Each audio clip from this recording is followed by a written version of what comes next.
జీవితం నది లాంటిది.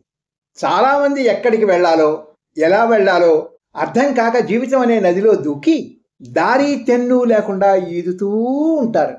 సుబ్బారావు కూడా అంతే. డిగ్రీ పూర్తి కాగానే ఓ చిన్న ఉద్యోగం వచ్చింది. పీజీ చెయ్యమని, ఇంకేమైనా నైపుణ్యాలు నేర్చుకోమని ఎంతోమంది ఎన్నో రకాలుగా చెప్పారు. వేరే ఆలోచన లేకుండా ఉద్యోగంలో చేరిపోయాడు. అందులోనే ఇమిడిపోయాడు. నిజానికి సుబ్బారావు అంతకన్నా గొప్ప సామర్థ్యం ఉన్నవాడే. ఇంతకన్నా మంచి ఉద్యోగం సాధించగలడు.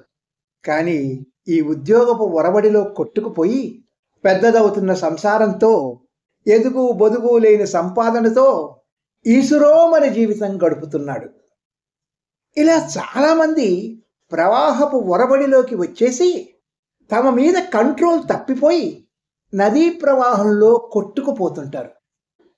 చూస్తుండగానే వాళ్ళు ప్రవాహపు అంచుకు వచ్చేసి వేగంగా జలపాతంలోకి జారిపోతారు తప్ప మరేమీ చెయ్యలేని నిస్సహాయ స్థితిలోకి చేరుకుంటారు. ఇది ఉద్యోగంలో కానీ, ఆరోగ్యపరంగా కానీ, ఆర్థికమైన ఒడిదుడుకులు కానీ కావచ్చు. జలపాతపు అంచుకు వచ్చే ముందే సరైన నిర్ణయాలు తీసుకుంటే దురదృష్టంలోకి జారిపోయే దౌర్భాగ్యం తప్పుతుంది. దీన్నే నయాగరా సిండ్రోమ్ అంటారు. అంటే గుడ్డెత్తు చేలో పడ్డట్టు అన్నట్టు కాదు. Good luck.